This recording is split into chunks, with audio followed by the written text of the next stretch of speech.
There's something unsettling about the way a cat watches a room. Not with curiosity, but with precision. They move as if they're reading the space, catching signals we can't see, reacting to shifts we haven't even noticed yet. One moment they're asleep, the next they're alert and fixated on a corner where nothing visible moves. And somehow, hours later, your phone rings with unexpected news or a long-awaited message arrives. Strange? Maybe. But for those who've lived long enough with a cat, it starts to feel less like randomness and more like rhythm. Today on New Day Mindfulness,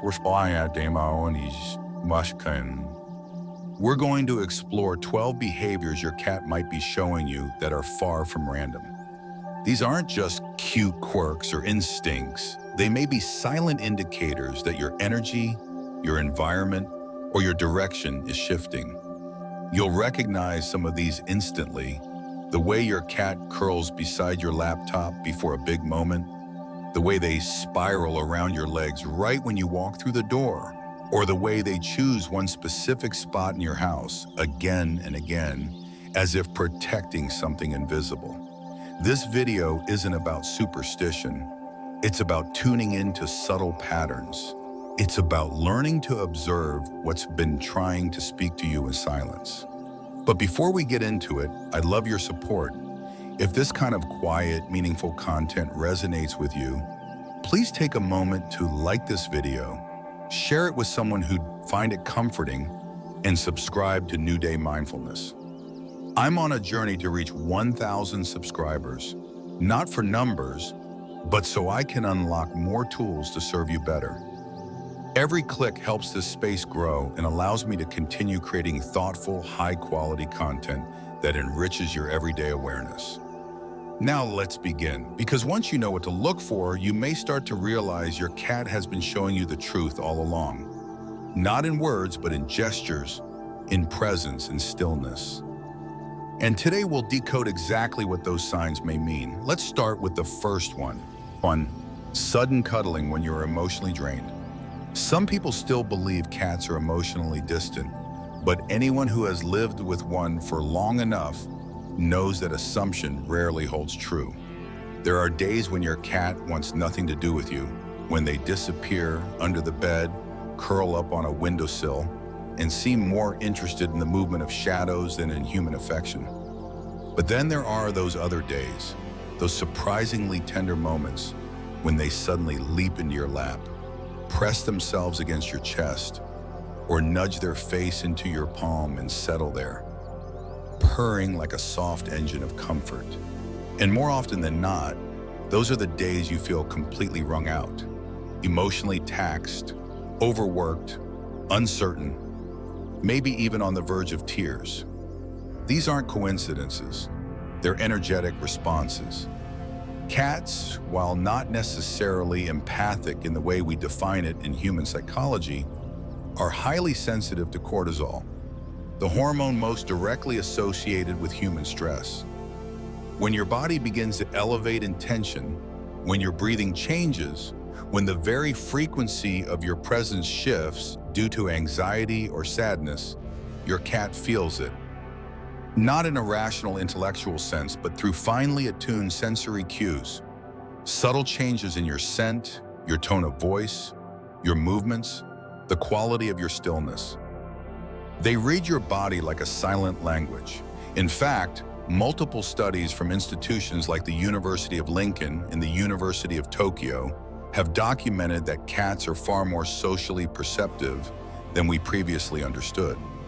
They don't merely recognize their owner's voice, they respond differently based on the emotional state attached to that voice. They adjust their body language based on how you walk into a room. Your tension is their barometer. This is why, during emotional lows, you may notice your cat's behavior shift. Some cats draw physically closer, offering quiet companionship that doesn't demand conversation or resolution. Others simply stay in the room longer, watching you with a kind of still awareness, offering presence without intrusion. And for certain cats, sudden cuddling isn't random, it's regulation. They're offering you energetic grounding, not because they want to heal you, but because their own systems are telling them that something in the shared environment has changed and needs balancing. Taylor Swift, known for her close bond with her cats Olivia Benson and Meredith Grey, once mentioned in an interview that after a long day filled with press tours and endless decision-making, Olivia would always find her lap and refuse to leave, even if Taylor was still typing emails or half-dressed from a shoot. "It's like she knows when my thoughts are spiraling," she said. "She just shows up and sits there, and the whole house feels different." That may sound poetic, but it reflects something many cat owners have quietly noticed for years. When a cat decides to be near you at your emotional low points, it's not accidental. It's attunement. There's a physical side to this as well. The sound frequency of a cat's purr generally falls between 25 and 150 hertz, frequencies that have been shown to promote healing in bones and tissues, lower stress and reduce inflammation in humans. This means that when your cat curls up on your chest and begins to purr during your emotional crash, they may be offering a literal energetic reset. You may not register it consciously, but your nervous system does. Your breathing slows, your heartbeat evens out. The warmth of their body against yours becomes an anchor in a moment where everything else might feel like it's slipping. But why do they do it? Is it learned behavior from being raised around humans? Is it instinctive comfort it's seeking? Perhaps, but it's likely more complex than that. Cats are territorial beings. They view your home, and by extension, you as part of their energetic domain. When something in that space becomes erratic, out of rhythm, or unbalanced, it affects them too. In response, some cats act out. Others go silent.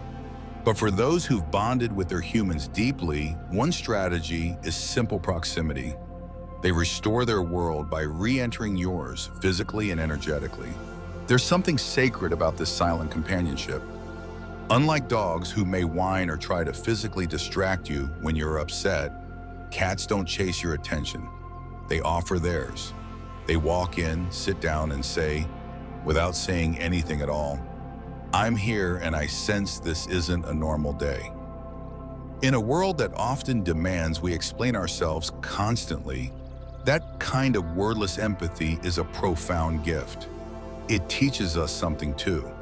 It shows us that sometimes presence is enough, that not everything needs to be solved or spoken to be understood. From a behavioral lens, this pattern of sudden closeness also often correlates with moments when you're emotionally open. When you've dropped your guard because of sadness, burnout, or grief, you become more still, more energetically receptive. You may not be aware of it, but you're easier to approach. You're not moving with the rushed energy of productivity or distraction. You're simply there, and cats, unlike humans, are drawn to that kind of availability. They don't need you to be cheerful. They need you to be grounded. And ironically, sometimes when you feel least capable of giving love, you become most ready to receive it. We see this mirrored in stories from all over the world. Artists, entrepreneurs, actors, many have shared casual but curious stories about their cats knowing when something is off. A French sculptor once said his cat always knew when he was about to throw away a good idea, because she would come sit on the sketches he was about to crumple. A neuroscientist in Canada noticed that her cat would crawl into bed with her only on the night she reviewed trauma-related patient files, almost as if guarding her thoughts from the weight of what she read. In these anecdotes, cats appear not just as creatures of habit, but as co-regulators. They act when the atmosphere shifts, when the emotional temperature changes, when something within their environment, the person they live with, loses balance. This is not to over-romanticize cats or assign them mythical powers. They are animals. They act out of need, instinct, and learned comfort. But within that simplicity is something beautiful. The reminder that our emotional states are not invisible. They radiate. They affect the creatures we share space with. And in return, those creatures, especially ones as perceptive and reactive as cats, offer responses. Not advice, not judgment, just presence. So the next time your cat curls up beside you, not out of hunger, not because you called, but just because they felt it, you might want to pay attention. Not to the cat, but to yourself. What are you holding? What are you feeling that you haven't acknowledged? Maybe, just maybe, your cat got there before you did. And instead of letting you collapse into silence alone, they chose to join you in it, softly, gently, purring reassurance that even in your emotional weather, you're not unobserved. Cats are many things: aloof, mysterious, deeply independent, but they are also surprisingly tuned in to the human condition. They won't fix your problems. They won't give you advice, but they will sit beside you in the middle of your low, as if to say, the world may feel a little sharp today, but here's something warm, something steady, something quiet. You are not invisible. I am still here. And sometimes that's exactly what we need to remember. That connection doesn't always need a voice. That comfort doesn't always look like answers. And that sometimes a cat climbing into your lap in your most tired hour is more than affection. It's alignment. It's presence. It's the simplest form of silent care. 2. Staring at empty corners with alertness. When a cat sits in the middle of a calm room, stares intently into what appears to be an empty corner, and holds that gaze for longer than seems reasonable, it's hard not to feel a subtle unease. There's no movement, no sound, nothing visible, and yet something in their body language suggests absolute focus. Their ears tilt ever so slightly, their pupils dilate, their breath slows, but their muscles remain taut. They're not zoning out, they're observing, and more importantly, they're processing. To humans, it looks like mystery or superstition. To cats, it's just another layer of their sensory experience. The behavior of staring into nothing is often dismissed as a feline quirk. But the truth is that cats have evolved to detect and interpret subtle environmental cues that we simply cannot perceive. Their acute hearing, for example, is tuned not only to high-frequency sounds that lie beyond our range, but also to variations in ambient noise that often go unnoticed by human ears. They can hear the faint rustling of insects behind walls, the subtle creaking of wood as temperature shifts, or even the low hum of electronics left in standby mode. In fact, a study conducted at the University of Sussex showed that cats' ears can rotate up to 180 degrees independently, allowing them to pinpoint sound sources with astonishing accuracy, sounds that are well outside the range of human hearing. So when a cat fixates on an empty corner, the first possibility is entirely practical. They're hearing something we can't. But that's only the beginning of the story. Beyond sound, cats are also sensitive to electromagnetic fields. The electronic devices we live with, Wi-Fi routers, televisions, chargers, refrigerators, all emit a low level of electromagnetic radiation. For most humans, these signals exist beneath our awareness.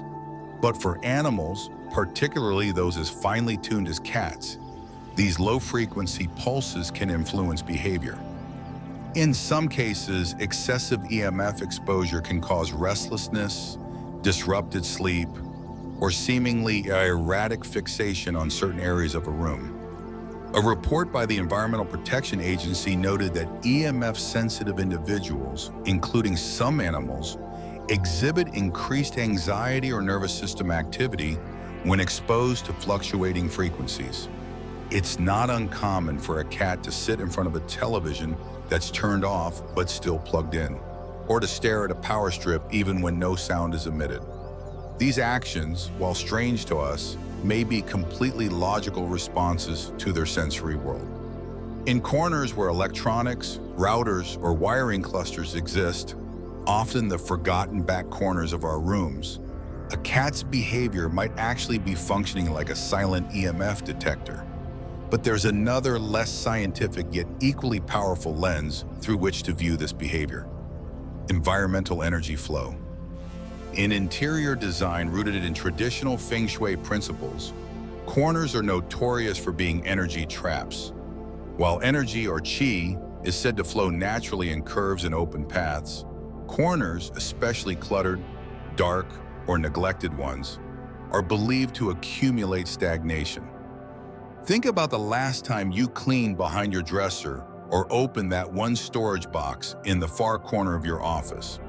The stillness in those spaces isn't just physical, it carries a sort of psychological and energetic weight.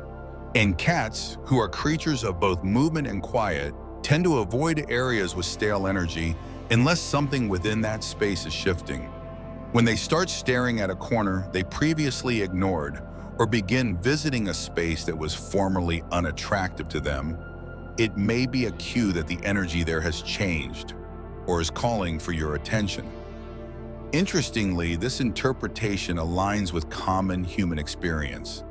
People who work in energy healing or sensitive professions often report feeling off in certain rooms, only to discover later that something had shifted in that space, whether emotionally, physically, or energetically.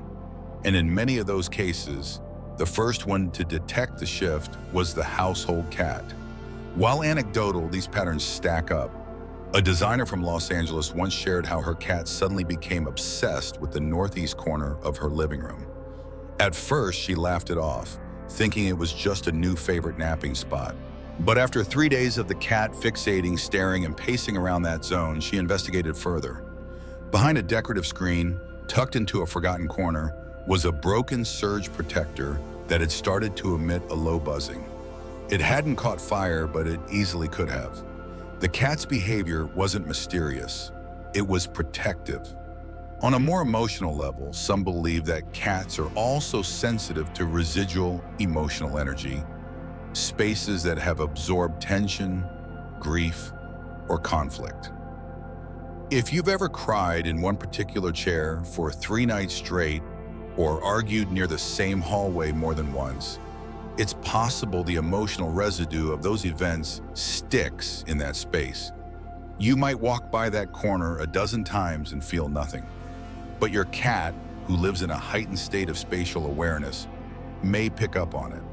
Their stare might not be about a mouse or a sound or a flicker. It might be their way of telling you there's something unresolved here. Of course, it's easy to anthropomorphize. Not every stare is profound. Sometimes cats stare because they're cats. They're curious. They have incredibly precise vision and may be watching a tiny speck of dust illuminated by a beam of light that we can't perceive from our angle. Or perhaps the corner in question is slightly warmer or reflects light in a way that stimulates their interest. But what matters is the pattern. If your cat rarely shows interest in a space, then suddenly fixates on it for several days in a row with alert posture and focused gaze, that's worth noting. It doesn't mean something paranormal is happening, but it may mean the space deserves your attention, be it for cleaning, energy clearing, or emotional review. What should you do in those moments? First, observe the context. What time of day is it? What is located near that corner? Electronic devices, pipe storage. Has anything emotionally significant happened in that room recently? Second, check the physical environment. Sometimes it really is a small insect, a water drip, or a device left humming in the background. But third, and most importantly, ask yourself what that space represents to you. Is it a neglected part of your home? A place that hasn't been touched or considered in a long time? Is there a project hiding in that box you've avoided? A memory in a drawer you haven't opened? A shadow you're choosing not to face? In those cases, your cat might simply be serving as an environmental compass, pointing not to mystery, but to attention. Their gaze is your invitation. It's a mirror held up to your space, gently saying, "This part of your world is not in flow." maybe now is the time to address it. And often, just opening the window, clearing the area, lighting a candle, or even speaking out loud to the space can help restore equilibrium, not just for you, but for your feline observer as well. In this way, cats become unlikely collaborators in the ongoing maintenance of energetic balance in your home.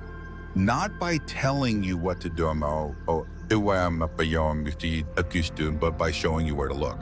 So the next time your cat stares into the corner and won't look away, don't panic. Don't assume it's haunted or bizarre. Simply ask, what part of this room or this moment have I been avoiding? Because maybe, just maybe, your cat isn't watching something strange. Maybe they're watching what you've stopped seeing. Maybe they're not seeing through the wall, but through you. And maybe they're telling you it's time to bring the unseen back into view. 3. Walking in spirals around your feet after you return home. There's a unique kind of greeting that only a cat offers. A behavior you likely know well if you've ever returned home from a long day, only to find yourself weaving, almost stumbling, as your cat curls their body around your ankles in a precise, fluid spiral. It's not clumsiness on their part, nor is it random affection. This circling motion, often accompanied by a soft trill or a rising purr, carries more meaning than most people realize. For cats, walking in spirals around a person is not just a welcoming gesture. It's an energetic behavior rooted in primal ritual, territory bonding, and environmental calibration. In wild feline species, such behaviors are often observed as mechanisms for reaffirming trust and connection within their group. Domestic cats, while far removed from their ancestors in terms of environment, still retain the sensory and instinctual scripts of their wild lineage. When your cat circles your feet, they are in fact layering scent, realigning with your energy field, and reestablishing proximity after a period of separation. It's more than physical contact, it's a form of realignment. At a physiological level, cats possess scent glands on the sides of their heads, in their cheeks, and even in their tails. These glands secrete pheromones that communicate comfort, familiarity, and ownership. When a cat rubs against your legs, especially in a spiral pattern, they are not simply saying, "I missed you." They are marking you as safe, as part of their inner circle, as someone whose energy is worth reabsorbing. It's a ritual of re-entrance. When you left the house, your energy field, your emotion, your stress, your scent, all changed. When you return, your cat knows you're still physically you, but they must recalibrate. Circling is one way of smoothing that energetic transition. Psychologically, this behavior also creates a sense of closure for the cat. It marks the end of absence and the return to unity. If your cat spirals tightly, repeatedly, or even blocks your path for a few moments, they may be attempting to both reacquaint themselves with your state and offer a form of containment, a symbolic act of holding your energy back within the home. It's a subtle, almost ritualistic gesture of retention. What's more interesting is how this act varies based on your mood and the kind of day you've had. Many cat owners report that on days filled with high activity, emotional confrontation, or mental overload, their cat's spiraling behavior is more exaggerated, more intense, almost insistent. It's as if they're not only greeting you, but actively scanning and reorganizing the invisible weight you brought back in. And this isn't just poetic metaphor. Studies in animal cognition and sensory science suggest that cats are extremely sensitive to shifts in human vocal tone, posture, and motion. Micro behaviors that indicate fatigue, anxiety, excitement, or anger. These signals are interpreted through a combination of scent and observation, and in response, cats develop patterns of movement that act as regulatory or responsive mechanisms.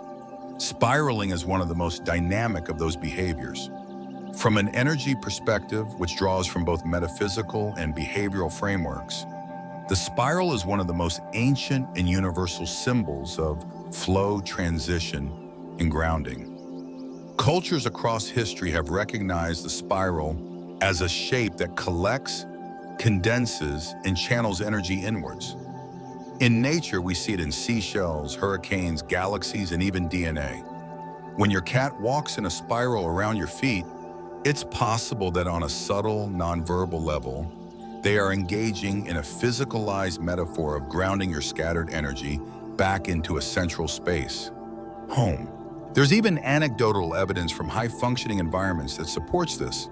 Elon Musk, during an informal podcast interview, joked that after closing a high-stakes Tesla stock decision, his cat, usually aloof, suddenly wouldn't stop wrapping herself around his ankles when he got home. "She looked at me like she had something to say," he quipped, "as if she approved the energy I brought back." While the comment was lighthearted, the symbolism behind it resonates. The cat, through its spiraling, is not only recognizing that you've returned, but acknowledging perhaps that you've returned changed. And in doing so, they offer a bridge between your outer world and your inner sanctuary. It's also worth considering that cats rarely perform any action more than once unless it serves a purpose. The spiral is not accidental. It's a calculated path that reflects both spatial awareness and emotional sensitivity. If your cat does this consistently, it may mean that your energy often shifts dramatically from the time you leave to when you return, and that they are helping you transition. If they don't spiral after every return, but only on certain days, those are the days worth examining. What were you feeling before you walked through the door? What were you holding in your body? Did you receive difficult news? Did you achieve something major? Cats, with their keen sensitivity, often detect not the facts of our day, but the energetic residue we carry from it. Some owners describe these spirals as grounding cords. One woman, a trauma therapist, noted that her cat always circled her before she entered the house after a day filled with emotionally intense sessions. "It's like she was shaking the static off me," she said. "By the time I stepped fully into the living room, I felt like I'd actually arrived home." This metaphor is powerful. We often think of coming home as a physical act, turning a key, walking through a door, but emotionally and energetically, arrival can be delayed. You may enter your house but still be looping a conversation from 3 hours ago, still vibrating with the nervous system tension of traffic, deadlines, confrontation. The cat, in its spiral, may be helping you cross an invisible threshold, out of your head, back into your body. And just as importantly, this behavior may be a cue for you, a mirror, a prompt. What would happen if, instead of brushing the cat off and rushing into dinner prep or replying to messages, you paused, just for a moment, not to pet them, but to acknowledge I've returned. I am here, my day is behind me. I am now home. In doing that, you mirror the cat's ritual with your own, consciously marking the transition between external chaos and internal calm. The spiral becomes not just their gesture, but yours. What's remarkable is how universal this behavior is across households, cultures, and even personalities. Whether your cat is quiet or vocal, clingy or independent, if they spiral around your feet after you return home, they're engaging in one of the most profound yet overlooked rituals of energetic realignment in the animal kingdom. It's nonverbal, it's instinctual, and it speaks volumes. Because sometimes the cat doesn't need to meow. Their movement says it all. You're back. I feel you. Let's make sure this home still feels like your anchor. So the next time you feel a soft brush against your shin, followed by a gentle coil around your ankles, don't just smile and step over it. Consider it a kind of welcome back ceremony, one that doesn't require words, only presence. Because sometimes their spirals mean your day carried real momentum, and their way of telling you that is to walk it back into balance, after 4 sleeping beside your laptop, notebook, or business files. When a cat deliberately positions itself beside or on top of your laptop, your open notebook, or the exact pile of printed materials you've spent the last 3 hours preparing, it may seem like an interruption or even mischief, but such behavior is rarely random. Cats are naturally drawn to warmth, this much we know. Devices that emit residual heat, like computers, printers, or freshly used tablets, become irresistible resting spots. However, that explanation alone doesn't cover the full pattern. These are not just the warmest places in the house. They are often the focal point of your mental energy. Cats, unlike many animals, are extremely responsive to the field of attention that surrounds human activity. When you pour concentration into a document, a project, or a preparation space, you create more than a task. You generate a micro-environment of focus. Your presence sharpens, your posture stills, your breath patterns change, and in subtle ways, the emotional and energetic density of the space thickens. Cats, acutely attuned to such subtle cues, are drawn to it, not simply to share your company, but to insert themselves into that field of flow. The truth is, cats are opportunistic, but not only in the physical sense. They seek out comfort, security, and predictability, but they also seek out coherence. When a space becomes coherent, meaning your thoughts, intentions, and physical actions all align, it generates a kind of energetic signature. Whether you're writing a book, solving a difficult problem, or preparing a critical presentation, your mind enters a zone of rhythm, and your cat, who has likely ignored you all morning, suddenly joins you. Not because they need something, but because something meaningful is happening in the field. There's a powerful story shared by Oprah Winfrey about her cat lying on her interview notes just hours before she was set to tape one of her most emotionally sensitive and historically significant interviews. She said the animal had ignored the room for days. Then, on the morning of the shoot, it jumped on the script, curled into a deep nap, and refused to move. It wasn't that the paper was soft or warm. It was that the document now pulsed with attention. Her rehearsals, her concerns, her hopes. The cat responded not to the paper, but to the energy. Oprah described it not as a disturbance, but as a confirmation. She knew I had loaded that table with intention, she said, and she wanted to sit in the center of it. This phenomenon makes even more sense when examined through the lens of neurobiology and environmental feedback. Research has shown that environments dense with focused human engagement, spaces where problem-solving, creation, or intense learning occur, develop measurable patterns in EMF activity and air ionization. These shifts, while imperceptible to most people, are within the range of sensory detection for many animals, especially those with heightened auditory and vibrational sensitivity. Cats, in particular, have been shown to sense low-range vibrations through their paw pads and whiskers, allowing them to respond to not just external movement, but energetic pulsations in the environment. So when a cat lays across your keyboard while you're working on a proposal, it may very well be that the keys are warm, but it's also possible they're resting in the afterglow of your creative output. More symbolically, these moments remind us that creation is not purely mental, it's spatial. What you create, be it a business plan, a love letter, or a blueprint, occupies not only your thoughts, but also your environment. Your attention infuses the room. The corner where you write becomes different from the one where you scroll your phone. The area where you print your draft becomes charged with anticipation and effort. And your cat, who has the luxury of watching everything without needing to understand it, gravitates to these charged places. They sense the difference. They nestle into the zones where your ideas have settled like invisible mist. Think about it. How often has your cat chosen to sit on the exact document you need? How often have they stepped onto your keyboard in the precise moment that you're about to send an important email? While it may feel inconvenient, these moments are far from accidental.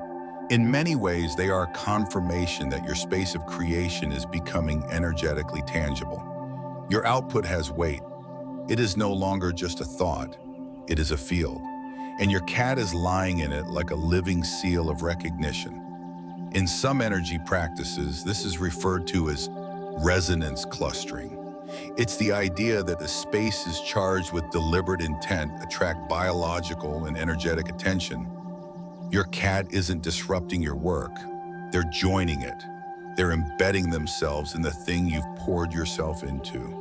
And ironically, that behavior mirrors a truth many creators forget, that when something truly matters to you, it begins to emit its own signature, one that can't be faked and one that even animals pick up on. There's another subtle layer to this. Cats, by nature, are not fans of chaos. They prefer order, routine, predictability. So when your creative energy is scattered, when you are multitasking without purpose, switching between windows aimlessly, or flipping through papers without flow, they are less likely to intervene. But the moment you find your rhythm, the moment you enter what athletes call the zone, or artists describe as flow state, you may notice your cat returns. They might sit silently beside you, press a paw onto your notebook, or simply stretch out across the materials that now carry your concentration. These actions suggest something important, that your coherence is not only internally felt, but externally visible. Of course, this doesn't mean you should interpret every interruption as divine confirmation.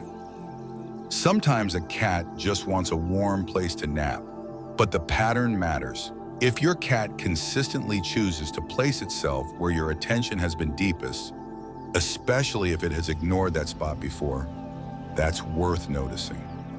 It means you've created something real, not just words or numbers or plans, but presence, a focused, energetic imprint strong enough to alter how even a silent observer interacts with the room. And therein lies the lesson. Creation isn't just about output. It's about anchoring. It's about bringing your scattered mind into alignment, condensing your energy into something specific, something clear, something deliberate. Your cat responds to that not because they understand it, but because they recognize it. In a world filled with noise, the centered human being is rare, and cats, above all, value stillness and focus. So the next time your cat sprawls out across your documents or inserts itself into your workspace, don't rush to push them away. Take a breath, look around, acknowledge the field you've built. Because maybe, just maybe, they're not being disruptive. Maybe they're validating what you've just created. Maybe they're saying, this matters, this is real, and I'm going to rest right here where your focus has made something solid. Your space of creation is glowing. Your cat is resting in that field. 5. Sitting by the front door before someone arrives or big news hits. There's something oddly poetic about a cat sitting still beside a closed door. Not scratching, not meowing, not pacing, just waiting, quiet, watchful, completely still. It's a behavior that many cat owners notice but rarely understand. Your cat has been sleeping on the windowsill all afternoon, and suddenly, with no obvious sound or cue, they rise, walk toward the front door, and sit. Minutes later, someone rings the bell, or an unexpected phone call arrives, or you receive a message you didn't anticipate. It seems like coincidence until it keeps happening. And then, it starts to feel like something else entirely. At its simplest level, this behavior can be explained through sensory perception. Cats have some of the most advanced hearing capabilities in the animal world. They can detect sounds in the 48 Hz to 85 kHz range, far beyond human ability, and can hear high-frequency footsteps, the vibration of car engines pulling up to the curb, or even the mechanical shifts of a mail truck 2 houses down. Their whiskers are finely tuned instruments of vibration detection, capable of picking up the subtlest shifts in airflow caused by footsteps, machinery, or even changes in atmospheric pressure. Their bodies are like antennae, constantly reading the language of subtle motion and ambient rhythm. From a scientific standpoint, a cat sitting at the door before someone arrives could simply mean they heard or felt something you didn't.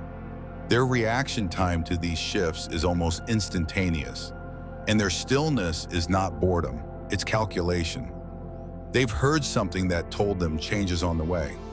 But beneath the biological mechanics lies a deeper, more symbolic layer, the concept of the threshold. In mythology, ritual, and metaphysical systems around the world, the front door is rarely just a physical barrier. It's a space of transition. In Feng Shui, the front door is known as the mouth of Qi, the entry point through which energy, opportunities, and fate enter a home.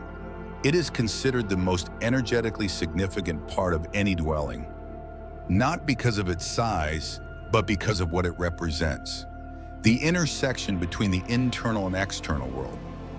A cat's tendency to sit by the door, especially during moments of approaching news, visitors, or unexpected change, is not just sensory alertness, it's threshold awareness. They are attuning to the moment just before arrival, the breath before something enters, the whisper before reality shifts. What's fascinating is how often this happens in sync with events that aren't purely physical. Cats have been observed sitting by doors not only before people arrive, but also before big emotional or situational shifts occur, receiving job offers, news of a loved one, the resolution of something long hanging in suspense. This isn't to imply that cats are psychic in the human sense, but rather that they are exquisitely tuned to the patterns that precede change. A shift in your breathing, a new kind of silence, a momentary holding of your body can signal to them that something different is about to unfold. And they position themselves at the border where change crosses in. In a psychological sense, we can think of the doorway as a mirror. What you carry into the home, consciously or not, affects the entire field of energy inside. If your cat chooses to wait at the threshold, they may be tracking that shift, not just from a sensory point of view, but from an atmospheric one. They are watching for what is about to enter, not necessarily who, but what energy, what momentum, what vibration. Some moments in history even echo this intuition. In ancient Japanese folklore, cats were considered guardians of the home's boundaries. They were believed to sit near doorways to ward off bad luck or to filter the kind of energy allowed to cross into the family space. While such beliefs are symbolic, they stem from observation. Cats do sit near entrances. They do become alert at thresholds, and they often act as sentinels, not by design, but by nature. A subtle but powerful modern example of this came from a media producer who recounted that her cat had never sat near the door during the day, but on the morning she received an unexpected offer to produce a documentary, something she had long been manifesting but didn't believe would materialize. Her cat parked herself in front of the entryway and wouldn't move. Not for breakfast, not for attention, just sat there, eyes soft, posture grounded. 2 hours later, the call came. When she hung up the phone and looked over, the cat had already gone back to her usual nap by the window. It was as if the threshold moment had passed. What needed to enter had entered, and the cat's job was done. Another telling anecdote comes from a military spouse who moved frequently. She noticed that in the days leading up to major life shifts, whether her partner's return from deployment or an imminent relocation, their cat would begin to linger near the front door more often, even sleeping beside it, as if holding space. It became their personal family ritual to watch the cat's position. "We used to say she knew before we did," the woman shared, and honestly, sometimes she did. What does this mean for us? It means that awareness of space, especially transitional space, is valuable. Your front door isn't just where you hang a wreath or accept packages. It's where your world receives new inputs. And if your cat treats that space with reverence or repetition, perhaps we should too. Their presence there may be subtle messaging. Your environment is shifting, something is about to cross the line. How do we respond to this behavior consciously? First, we observe. Don't interrupt your cat's position. Don't assume something is wrong, just notice. What time is it? What's happening in your life emotionally, professionally, relationally? Have you been waiting for news? Have you been feeling a tension that hasn't broken? Second, take a moment to pause at the door yourself, not to open it, but to consider, what are you energetically inviting into your space? What are you unknowingly carrying across the threshold? Because just as your cat waits to sense what's coming in, you have the power to decide what you're letting in through thought, intention, posture, and clarity. In this way, your cat becomes not only a biological sensor, but a teacher of boundaries. They model stillness at the edge of movement. They wait not anxiously, but with a kind of quiet authority. They don't open the door. They simply recognize that it matters, that something lives in the space between not yet and now. And their behavior calls you to witness that moment too. So the next time you find your cat calmly stationed at the front door with no apparent reason, resist the urge to dismiss it. Take a breath, feel the atmosphere of your home, watch the light, the sounds, your own posture, and ask yourself, is something arriving, not just in the physical sense, but in your life, in your story, in your next chapter? Because maybe, just maybe, your cat already knows. And maybe the threshold isn't just a line between inside and out. Maybe it's the space where you prepare to receive what you have long been waiting for. 6. Bringing you gifts. There's a peculiar moment that many cat guardians know too well. You walk into your bedroom, your kitchen, or sometimes your bathtub, and there it is again. A sock, a bottle cap, a balled-up candy wrapper. Maybe your cat's favorite plush toy, half drenched in drool and pride, placed right in your path. Sometimes they even vocalize as they drop it, letting out a strange chirping meow as if to announce their accomplishment. You roll your eyes, smile, and scoop it up, telling yourself that it's just instinct, that your cat is bringing you things because they would be hunting in the wild. And you, their bewildered human, are the recipient of that generosity. That's not wrong, it is indeed instinctual.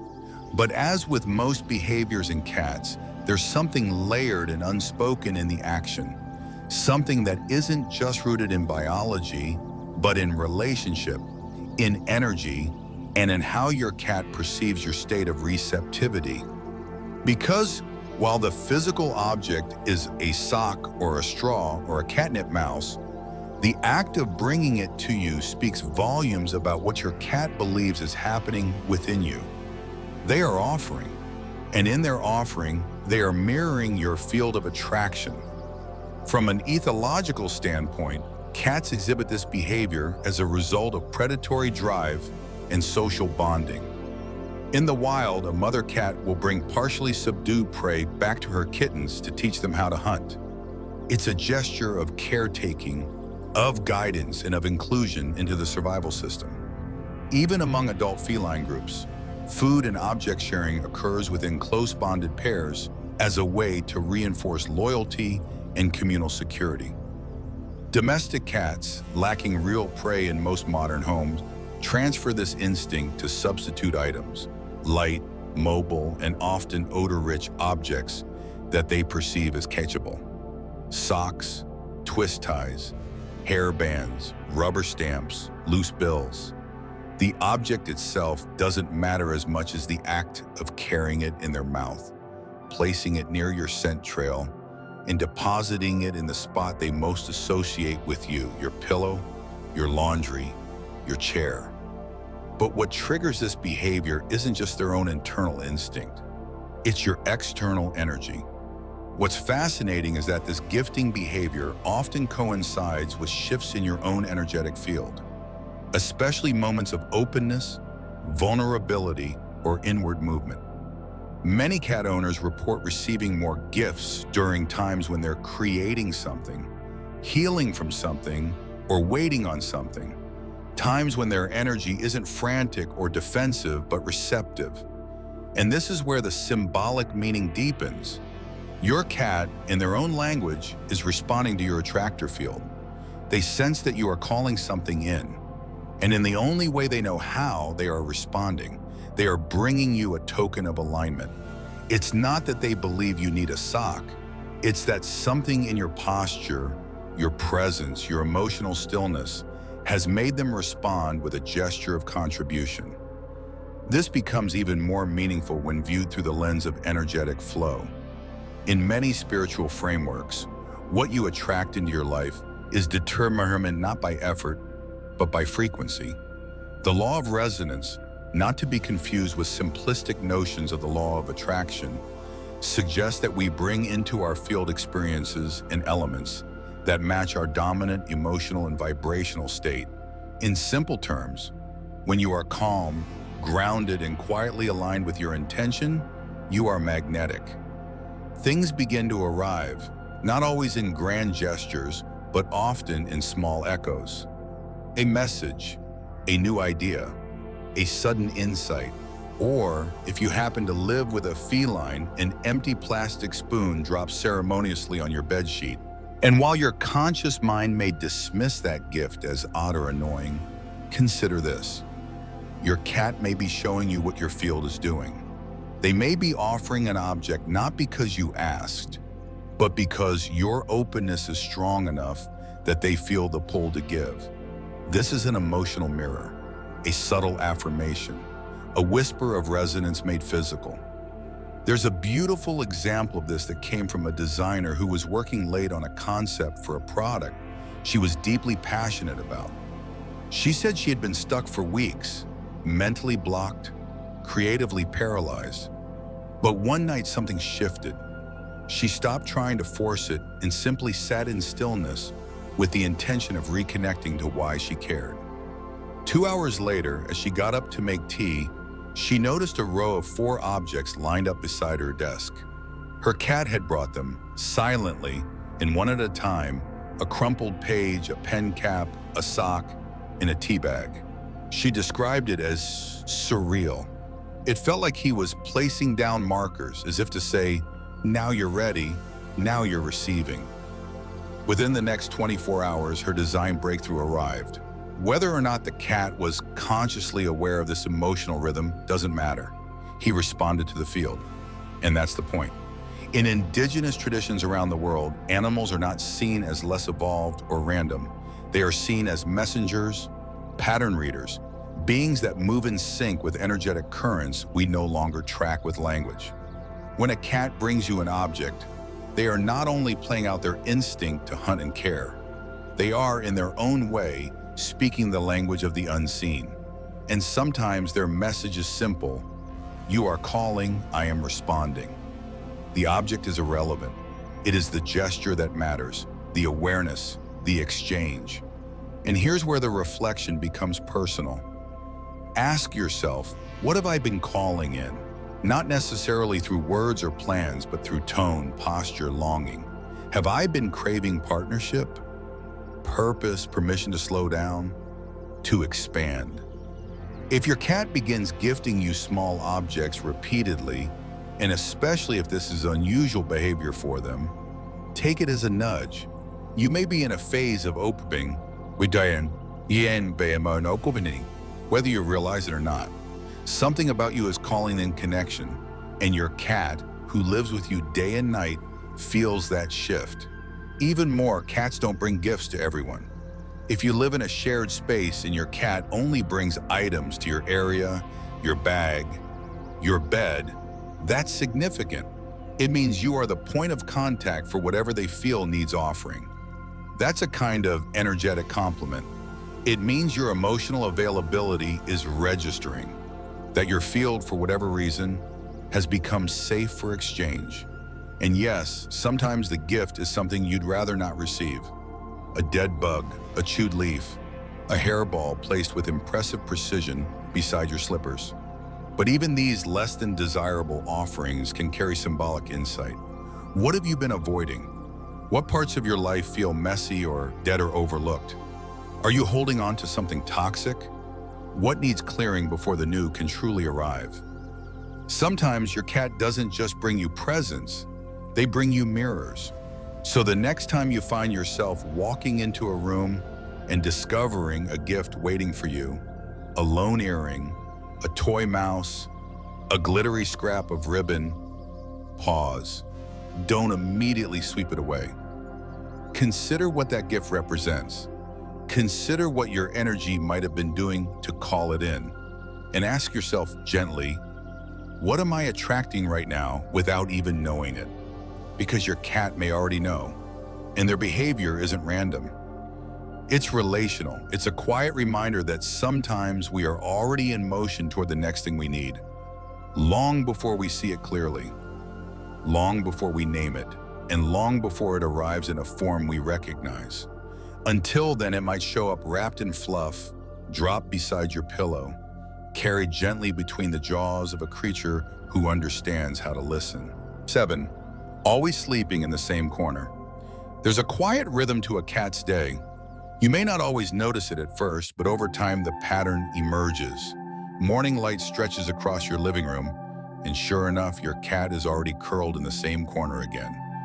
Tucked near the leg of the sofa, pressed beside the bookcase, or hidden behind the curtain in a patch of floor they have silently claimed as their own. This behavior isn't just about preference, it's about perception. When a cat repeatedly returns to the same corner to sleep, day after day, season after season, it's not just because it's warm or quiet or out of the way. It's because that space holds something rare. Energetic stability.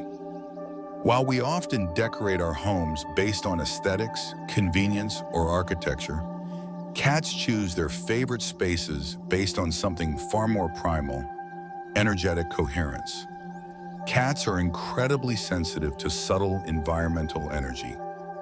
While we feel a room through temperature, furniture, and lighting, they perceive something beneath all that. Patterns of vibration, fields of calm, fluctuations in movement, electromagnetic stillness. Their nervous systems are hardwired to detect and respond to safety. And one of the surest signs that a particular space in your home holds harmonious energy is when your cat chooses it again and again as their place of rest. It's their personal sanctuary, their energetic dock, their unspoken vote that says, "Here, I can let go." Unlike humans, cats don't rationalize their surroundings. They don't choose where to sleep based on logic, style, or expectation. They move entirely on instinct. If a space holds residual tension, unspoken conflict, electrical overstimulation, emotional residue, they avoid it, even if it's more comfortable, even if it's designed just for them. But when they return faithfully, rhythmically, and without hesitation to a particular corner, it means something deeper is at play. That corner is holding peace, it's broadcasting stillness. It's not just a location, it's a pocket of safety. And here's the question that behavior invites. Have you ever sat in that corner yourself? Have you stood in that part of your home for longer than a moment? Have you noticed the difference in how your body feels there? Your breathing, your thoughts, your posture? Because your cat, without words, without maps, without analysis, is telling you that something about that spot feels right. That's worth investigating. That's worth respecting. There's a story shared by an interior designer who noticed her cat always slept beneath a low window on the north side of the house. Despite the fact that the window barely got sun, in the floor there was cold tile. She had spent years designing her home based on southern light and Feng Shui diagrams, but could never understand why the cat ignored the plush cushions and warm radiators. Eventually, she decided to spend 10 minutes each morning sitting quietly in that same corner. To her surprise, those were the only minutes in her day when she consistently felt calm. Her breathing slowed, her shoulders dropped. It was as if her body recognized the space as a kind of holding field. She began using that corner for journaling, then meditation. Within weeks, she'd moved a small plant and a candle there. It became the corner where she centered before meetings, where she breathed before making difficult calls. All because her cat had claimed it first. This is the deeper lesson. The way cats choose space is not just about comfort, it's about alignment. They choose areas that match their internal rhythm. And if your cat has chosen a corner and committed to it, it likely means that the space itself offers a field of regulation, not only for them, but potentially for you. In Feng Shui, this would be described as a quiet sector, a part of the home where energy is neither rushing nor blocked. These are often corners that aren't overlit, overused, or cluttered. They may not be immediately visible. They may not be decorated with intention, but they are stable, and stability is the foundation of rest. What's important here is to understand that your cat's choice isn't random. It's diagnostic. It's a kind of intuitive assessment of where peace lives in your home. And you can use that information not to rearrange your entire house, but to observe what kind of energy you're cultivating in different spaces. Take a moment to consider the corner your cat always sleeps in. Is it clean? Is it neglected? Is it near natural light? Away from electronics? Has it been undisturbed for weeks? Months? What else do you store in that area? Books, memories, photos? And more importantly, how do you feel when you approach it? If your answer is neutral or peaceful, you're in sync with what your cat already knows. If your answer is, I've never really thought about it, then now is the time to explore. In some homes, this corner may be near a plant or a wooden shelf, elements that naturally ground and absorb energy. In others, it may be adjacent to a space you used to sit in when life was simpler, calmer, or more connected. Cats remember that energy even when we forget. They return to the vibration of contentment long after we've left it behind. And sometimes the space they choose becomes sacred, not because it was always so, but because they have made it that way. A friend once shared that after a difficult breakup, she noticed her cat began sleeping in the far corner of the hallway, an odd location that was neither warm nor scenic. She would walk by him there every day, assuming he was just seeking solitude. Months later, when her life had stabilized, she finally sat in that hallway with him. To her astonishment, she found herself crying, not because the hallway was special, but because the energy in that corner had absorbed something she hadn't processed. Her cat had made it a sanctuary, not just for himself, but for her pain. That's the kind of alchemy cats perform silently. And that's the kind of space they invite you into if you're paying attention. So what should you do with this knowledge?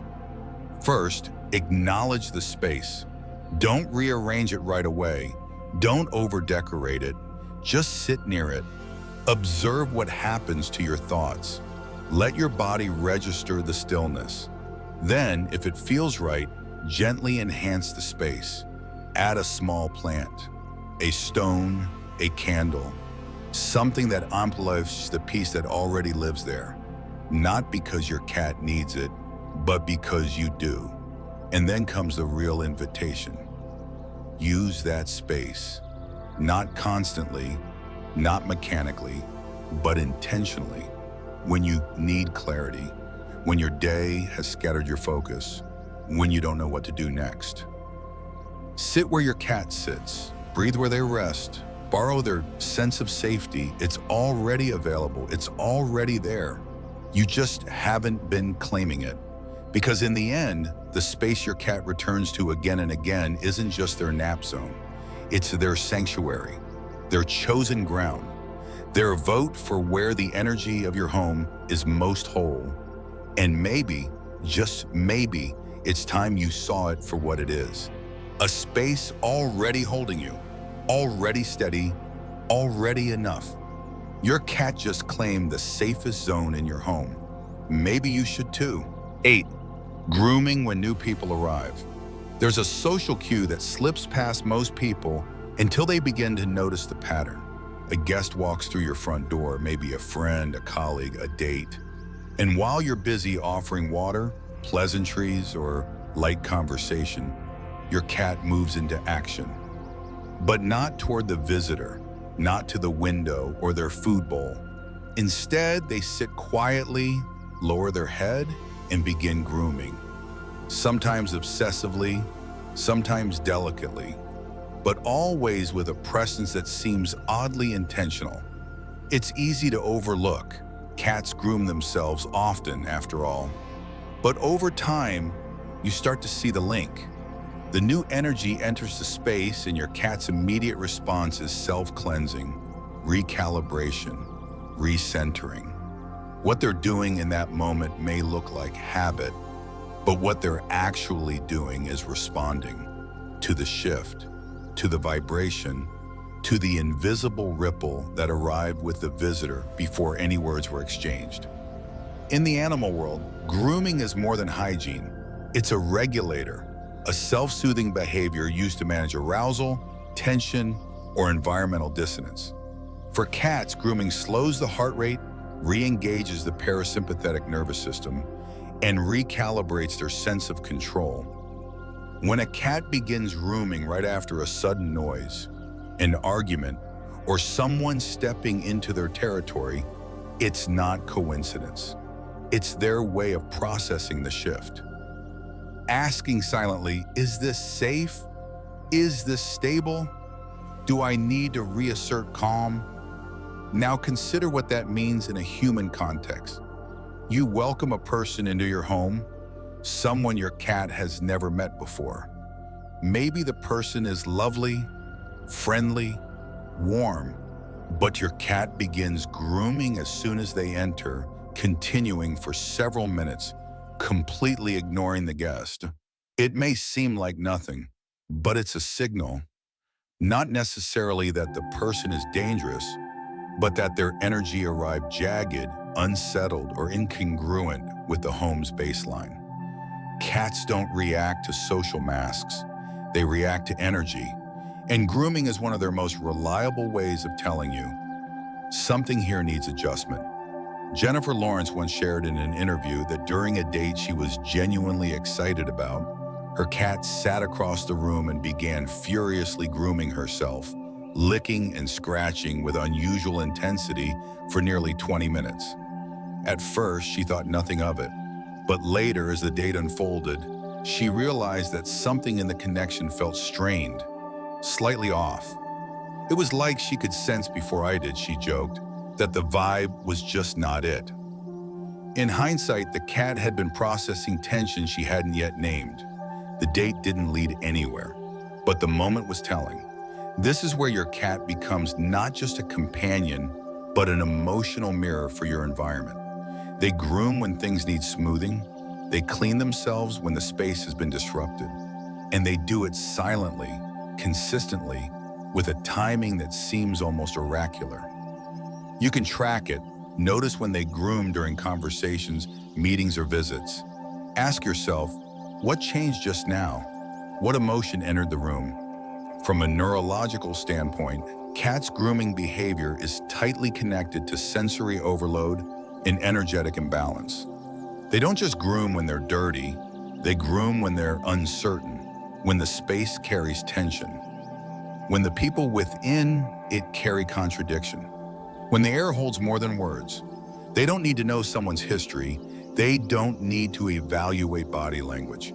They simply feel, and they respond with grooming. Not because they're nervous, but because they're recalibrating the field. In Eastern energy systems, the presence of a new person shifts the entire auric field of a space. We don't often notice it, but the moment someone steps into a room, their mental state, emotional residue, and subtle frequency begin to interact with the existing environment. Some people enter gently, others arrive loud, even in silence. Cats register that contrast in ways we can't. And grooming is one of their tools to stabilize it. They anchor themselves, they clean away the impact. It's also a kind of energetic sovereignty. A cat doesn't automatically merge with new energy. They process it first. They groom to define their boundaries, to reclaim their internal rhythm. It's not about judgment. It's about discernment. And that's a wisdom many of us could learn from. Too often we evaluate new connections through surface compatibility. We ask, are they nice? Are they fun? But our cats ask something different. Is this energy coherent? Does it match the frequency of peace we've built here? And they answer not with words, but with behavior. There's a family therapist who once shared that during initial client visits at home, her cat would always enter the room and sit under her chair. But during one particular session with a new couple, the cat immediately began grooming at the doorway and refused to step further in. She thought nothing of it until midway through the session, when it became clear that the couple had come not to heal, but to vent, bringing with them unresolved hostility they weren't ready to face. My cat knew before I did, she said, that the room had turned sharp.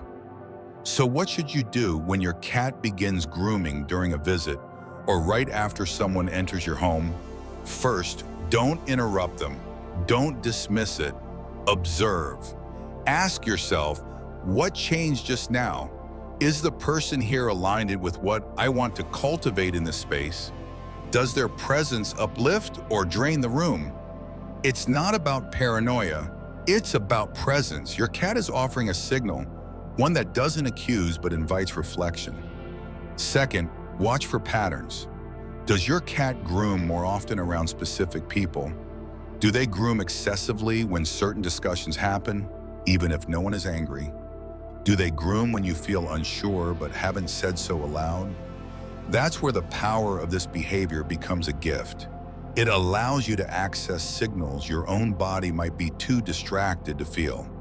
Your cat becomes a kind of barometer, not just for attention, but for authenticity. And third, consider what they might be asking you to do. Sometimes your cat's grooming isn't just about the person entering, it's about you. They sense that your field has been jostled, that your energy has become reactive, and in their calm, repetitive motion, they are modeling what you need to reset, to self-soothe, to clean your own vibration before reacting. In that sense, grooming is not just an animal behavior, it's a spiritual practice. It's the pause before projection, the reset before response. And when done at the threshold of new interaction, it becomes a form of energetic hygiene. So next time your cat begins to groom as a guest, steps through the door, take a breath. Don't rush into conversation. Notice the tone, feel the room. Ask yourself not just who is this person, but what is their energy doing to the space? Your cat has already begun answering that question with a slow, deliberate cleaning of their own field. Because sometimes they sense the truth before you even read the words. 9. Sitting back facing you but ears alert. There's a moment that can easily be misread, especially by those new to the language of cats. You're sitting quietly on the couch, your laptop open, your tea steeping on the table beside you. The world feels still. You glance toward your cat, half expecting them to be curled up in their usual spot or snoozing nearby. But instead, they're sitting upright, facing away from you. They're back to you, eyes seemingly focused on the hallway or the door frame or that shadow cast against the wall. And although it might register at first as coldness, distance, or disinterest, something about the shape of their body tells another story. Their posture is upright, toned, not relaxed. Their ears are angled slightly, one pointing back towards you, the other outward, like a radar dish scanning for signals. And that's when you realize they're not ignoring you, they're protecting you. This particular cat behavior sitting with their back facing you but ears tuned to every movement, often confuses people because it feels contradictory. Isn't eye contact a sign of connection? Isn't closeness a measure of love? And if so, what does it mean when your cat turns away? But here's the truth: in the feline world, to show your back is not an insult. It's a gesture of trust. In fact, it's one of the most vulnerable positions a cat can place themselves in. Because in the wild, the only reason to turn your back to another being is if you are confident they won't harm you. So when your cat does this, they're not saying, "I don't care." They're saying, "I trust you enough not to keep watching you. And more importantly, I'm going to watch what you can't." This behavior has its roots in ancient feline instincts. In a group or family unit, cats organize their resting or sentry positions strategically. One faces forward, another watches the side. One sits at the edge of the perimeter.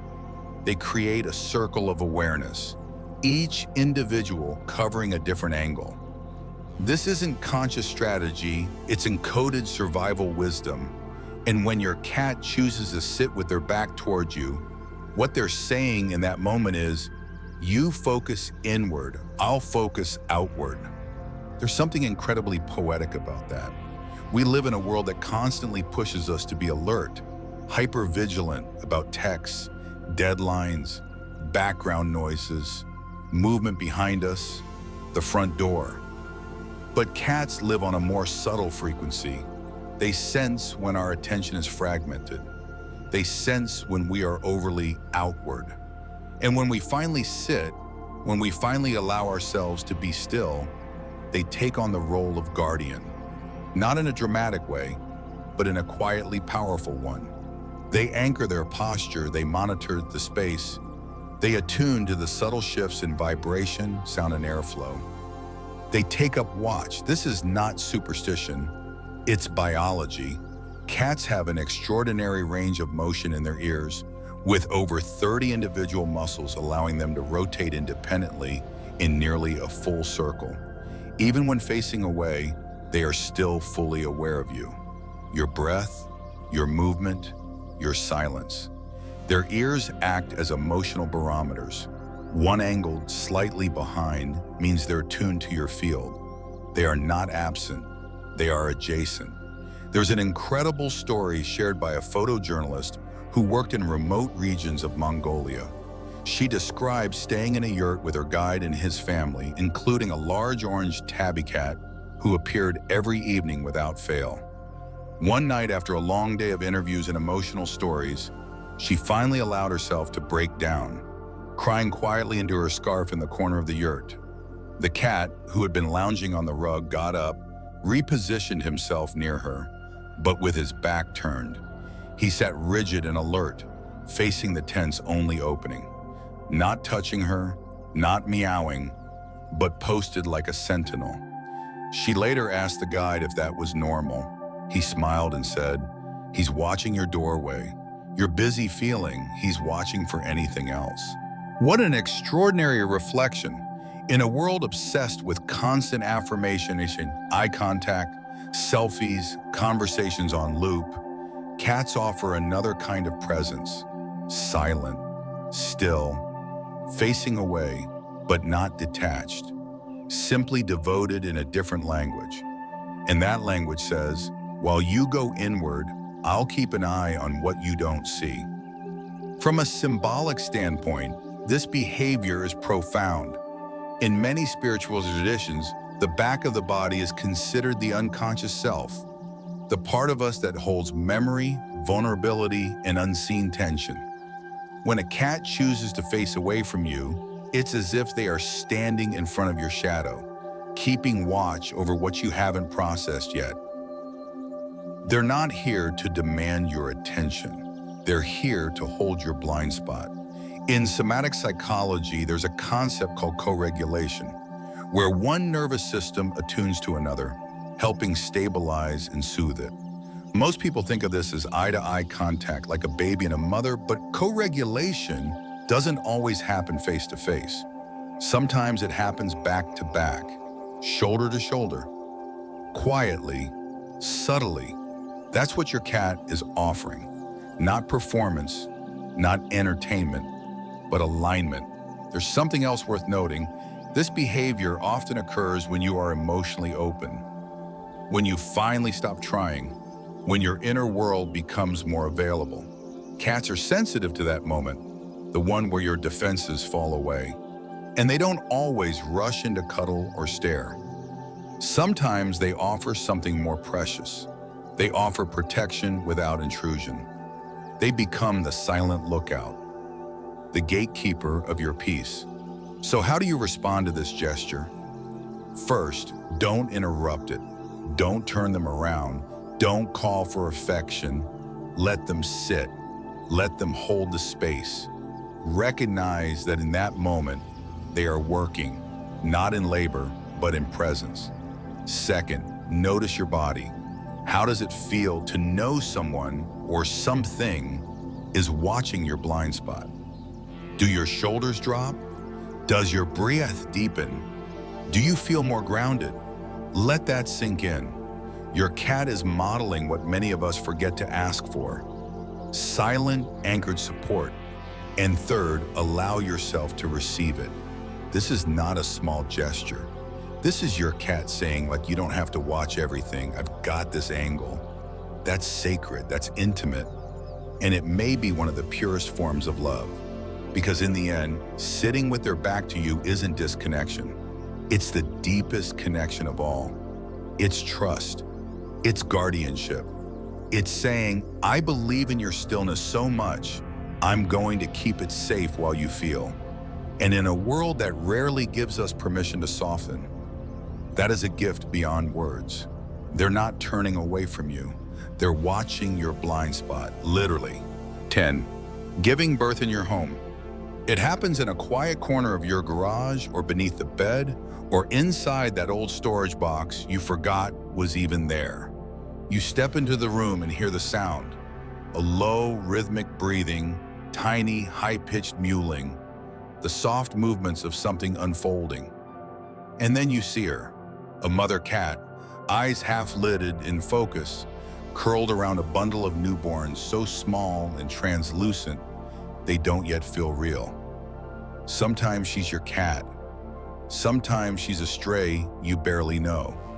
But somehow this life event, raw, ancient, transformative, has been entrusted to your space. And in that moment, something sacred happens. Your home has become a womb, not just for kittens, but for energy that says it is safe to begin here. It is safe to grow. And that truth changes everything. Cats are among the most sensitive creatures when it comes to choosing a birthing space. In the wild, a pregnant queen will scout for days, moving through shadows, testing surfaces, observing how air flows, how light falls, how sound moves through walls. They aren't looking for beauty. They're not looking for warmth alone. They're looking for coherence, for quiet, for stable energy. Because birth isn't just a physical act, it's a metaphysical one. It opens gateways, it lowers defenses, it demands stillness. And cats know better than most that you don't give birth where you don't feel held. So when a cat, especially a stray, chooses your home, your porch, your shoe closet, or that dusty corner beneath your staircase as the place to deliver her litter, it is no accident. It means she sensed something here, something more profound than shelter, something beyond the absence of predators or noise. She sensed the presence of containment, not containment in the controlling sense, but in the energetic sense. The kind of containment that says this place will hold you. This place will not interrupt your transformation. That's not something you can fake. It's something that your home becomes through the way you live, breathe, feel, and tend to your space. And make no mistake, cats know the difference. They walk past hundreds of homes. They cross neighborhoods, alleys, thresholds. They don't always choose the cleanest, the warmest, or the most convenient. They choose the space that matches the frequency of safety, the place where their vulnerability won't be weaponized, the place where life can enter gently. There's a story shared by a nurse who had always kept a tidy, minimal home but had never owned pets. One spring, she began leaving bowls of water outside near her garage for no reason she could explain, just a quiet pull to create something nurturing. Weeks later, she discovered a stray calico had crawled into a folded blanket in a low bin in her garage and delivered 5 kittens. At first, she was startled, but as the days unfolded, she noticed something shift inside herself. "That corner of my house became sacred," she said. "I started spending time there just sitting. I didn't touch them. I just listened. It was the calmest I'd felt in years." The kittens were eventually placed with new families. The mother cat moved on, but the nurse never forgot what that moment revealed: that her home had become fertile, not just for animals, but for something in herself that was ready to begin again. This is the deeper meaning behind the behavior. When life chooses your home as a birthplace, it is not merely about logistics.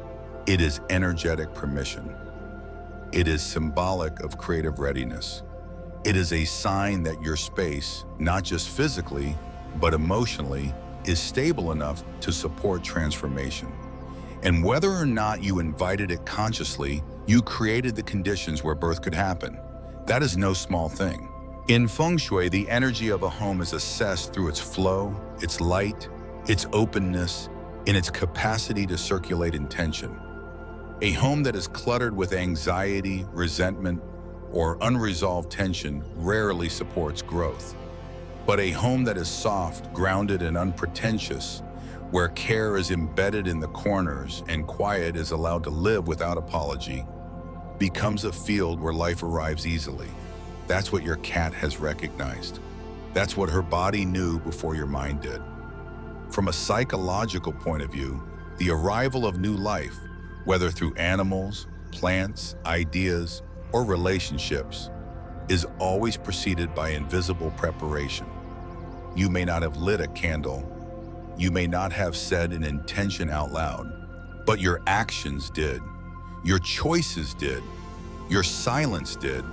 The way you've arranged your space, the way you hold emotion, the way you respond to what is broken or lost, that's what the cat was watching. That's what made her choose you. And there's something incredibly healing in being chosen this way. It's not about ownership. It's not about control. It's about trust. A trust that says, I believe this place will not harm what is fragile.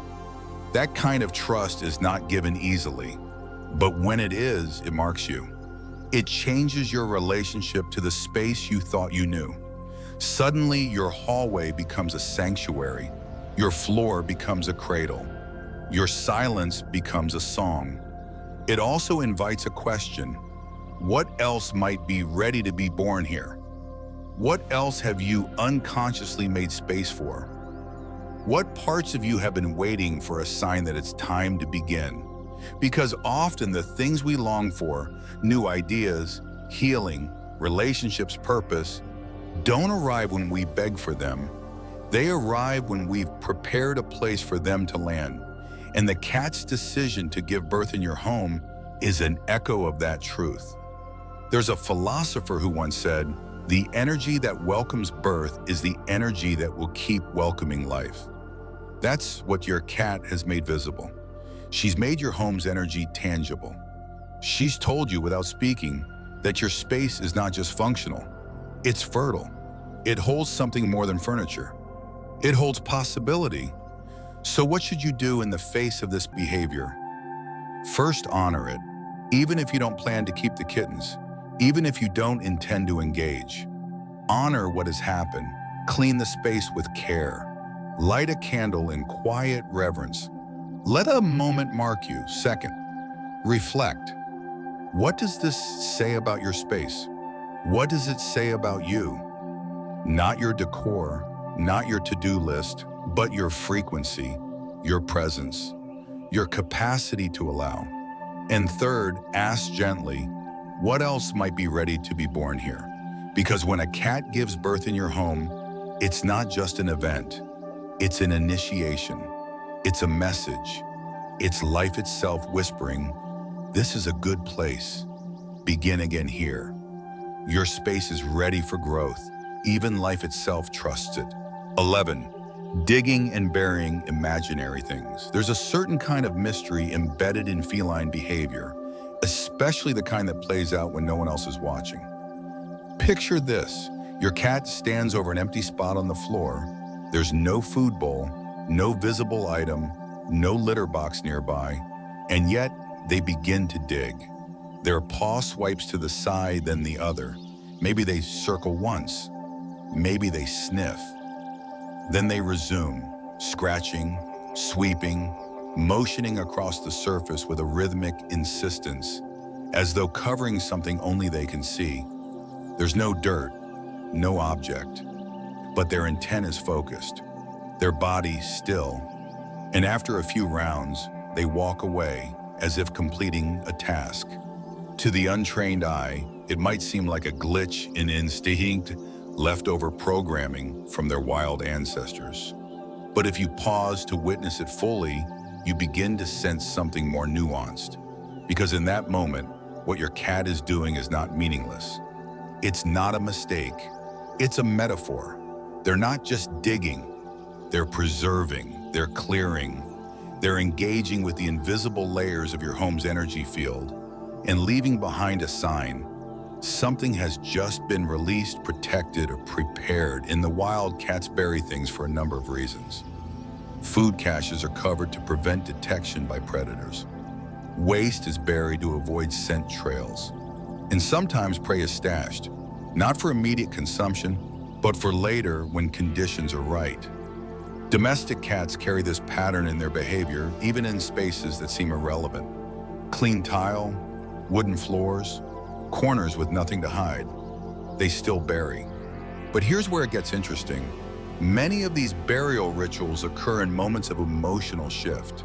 After an argument in the house, after a guest leaves, after a stressful event, or even when something precious to them, like a piece of food or a toy, has been handled by someone else. The act of digging becomes symbolic. It is their way of interacting with what we might call energetic residue. It's not surprising then that cats engage in this behavior around things we don't register as meaningful. An old sock, a scent trail from your shoes, a patch of floor where something emotional occurred. You may think it's just empty space, but they're responding to what remains. And here's where the meaning deepens. They're not always trying to dispose of it. Sometimes they're preserving it, marking it, setting it aside for later, when the energy is more stable, when they are more ready to engage with it, or when the space is no longer charged with noise. They aren't burying garbage. They're preserving signal. Think of it as a sacred filing system. In some indigenous traditions, animals are believed to interact not just with the physical world, but with the energetic imprints left behind by emotion, memory, and intention. Cats, in this worldview, are guardians of thresholds, liminal beings who move between the seen and unseen. When your cat digs at an empty spot, they might be burying more than objects. They might be closing a portal, or safeguarding something not yet ready to rise. There's a story shared by a musician who described her cat repeatedly digging under a specific chair every time she finished composing. At first, she thought it was coincidence. But after several sessions, she began to realize it only happened after pieces she was particularly emotionally invested in. It was like she was sealing the session, she said, like she was packing up the energy we just stirred. And sure enough, over time, that chair became the place she returned to when she needed to begin again. It was her creative vault, and her cat had marked it. This is the brilliance of feline symbolism. They don't overcomplicate things with explanation. They act. They read the field. They respond. And in doing so, they mirror truths we've forgotten to acknowledge, that not everything is garbage, that some things must be tucked away for later. That closure isn't always about ending, it's about stewardship. From a psychological lens, this behavior can also be seen as boundary maintenance. In a world of overstimulation, cats are relentless in managing their sensory input. If a scent is too strong, they bury it. If a surface is too chaotic, they scratch it. If a feeling is too much, they walk away. But if something is worth returning to, worth honoring, they preserve it. Their digging is not rejection, it is recognition. It's a pause button, a signal that says, this stays, but not yet. And for us humans, this is a powerful invitation. How often do we rush to discard what we don't fully understand? How often do we throw away moments, emotions, even relationships, simply because they don't fit the timeline we're in?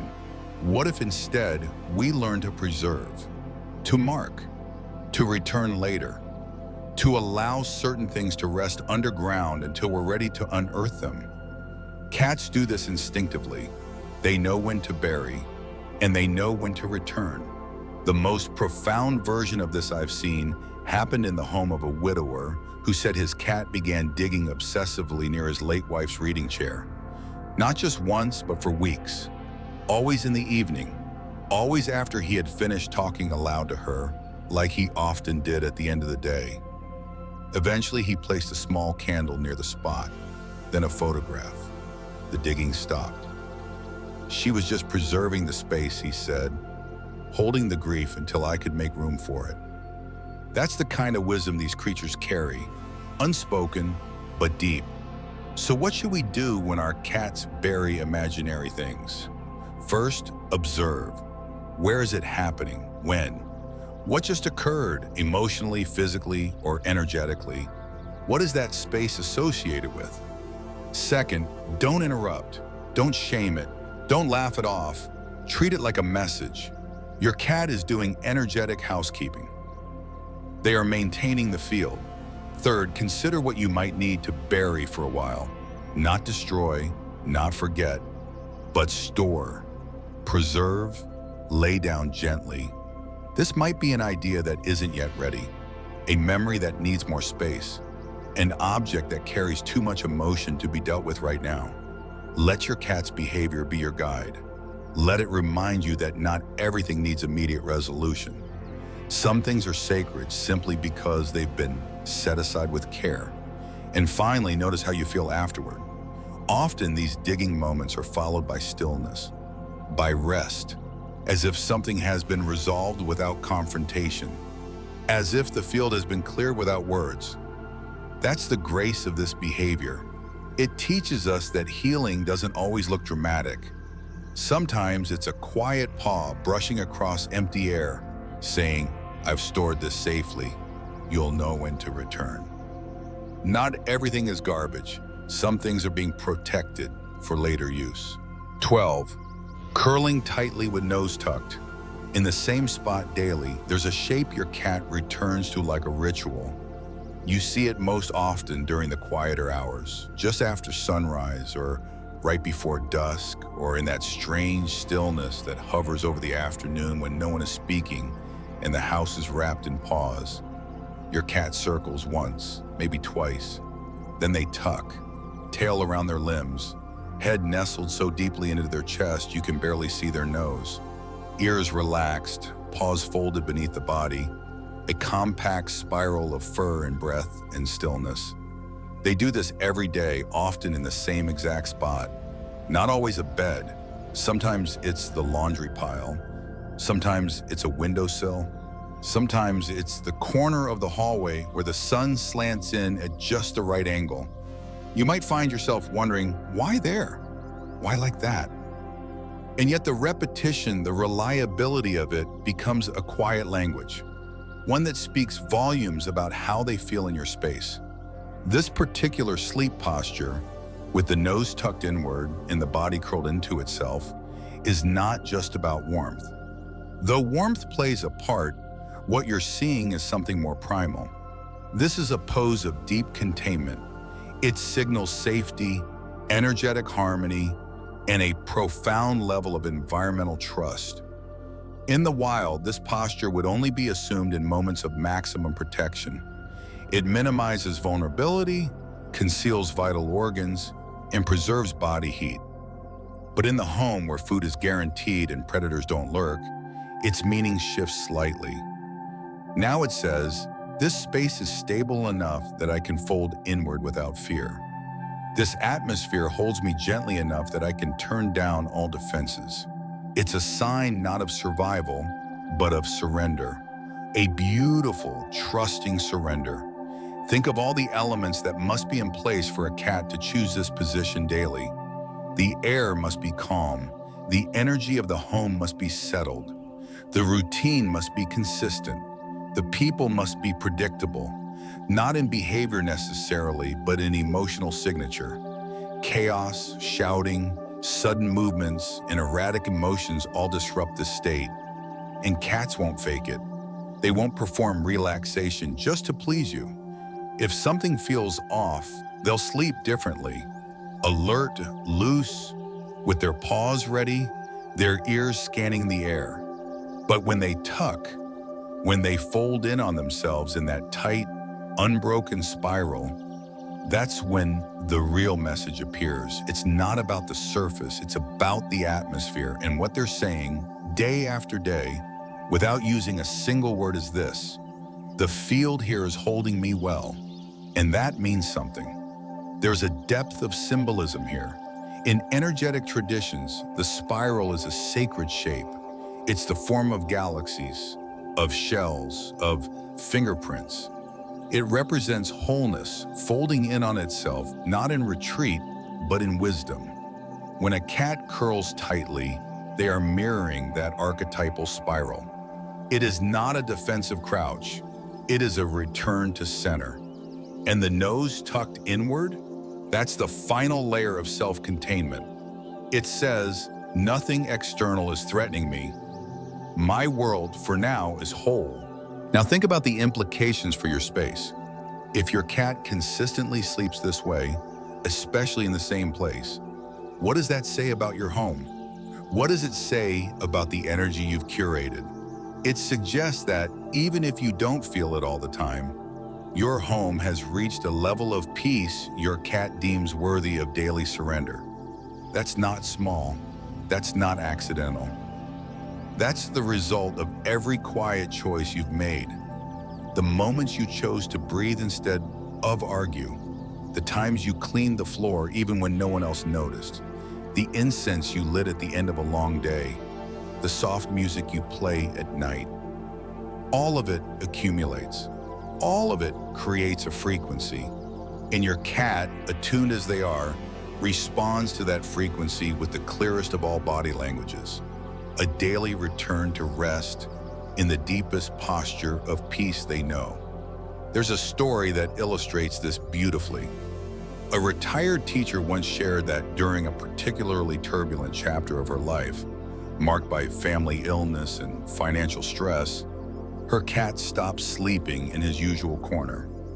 Instead, he began sleeping near the front door, stretched long, with one eye half open. She thought little of it at first, but as things began to settle, after she implemented evening meditation, turned off the news and cleared clutter from her entryway, her cat returned to his old spot. Not just that, he began tucking again. Nose in, tail wrapped, still and whole. It was like he was telling me, she said, that the storm had passed, that I had calmed the house. This is the kind of feedback cats give us, nonverbal, unprompted, but unmistakably real. From a physiological standpoint, the tight curl also conserves energy. It's a pose of internal conservation, and in energetic terms, this is equally significant. It means your cat isn't leaking energy. They aren't spending excess effort monitoring the space. They can rest and regenerate, which raises a question for us. Do we have places in our own home where we feel that way? A corner, a chair, a patch of light where we too feel safe enough to close in, to hold our own warmth, to pause the outward gaze and return inward? Most of us don't. But our cats show us it's possible. More than that, they show us what it takes to create it. One detail that shouldn't be overlooked is repetition. When cats return to the same spot daily to rest this way, they are declaring that area an energy node, a kind of natural energetic nest. Over time, that spot becomes layered with calm, like charging a crystal under sunlight, again and again. The more they rest there, the more the space itself becomes infused with tranquility. And anyone who's ever sat in a cat's favorite nap zone knows this. The energy feels different there. Slower, softer. The air seems to hold still. It's as if the spiral they've created in their body has unfolded into the space itself. That is the gift they offer us, not just through affection or play, but through their architectural mapping of peace. So what should you do when your cat curls tightly in the same place each day? First, protect that spot. Don't rush to repurpose it. Don't rearrange it impulsively. Respect it as a sanctuary, not just for your cat, but for the atmosphere they're holding. Second, observe it. Sit there when they're not using it. See how your body feels. Bring a book, a tea, a breath. And third, learn from it. What does it take to feel that safe? What does it take to fold inward without fear? What does it say about the environment you've created? Because in the end, your cat's tightly curled sleep is more than adorable.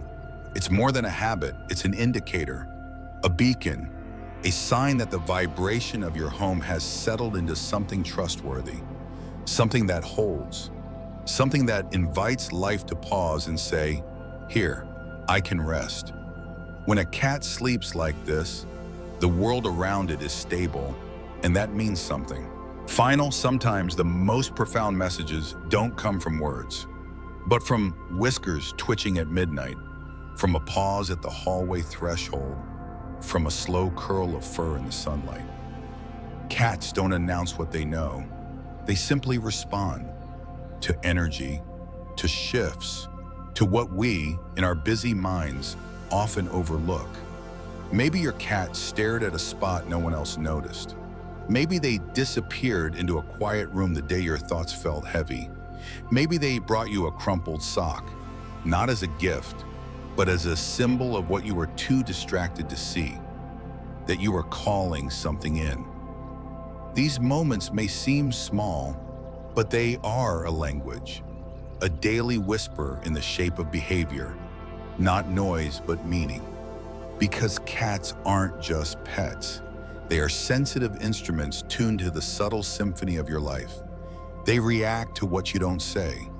They echo what your space is holding. They mirror what your body hasn't yet expressed. In many ways, they become a soft reflection of the frequency you live in, moment to moment, breath by breath. So the next time your cat curls at your feet, or grooms during a conversation, or stares into an empty corner, pause. Don't rush to interpret. Just witness.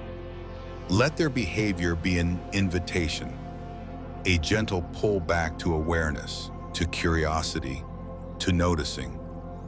I wonder, has your cat ever done something that didn't make sense at the time, but later you realized it meant something deeper? A gesture, a guess, a silence was.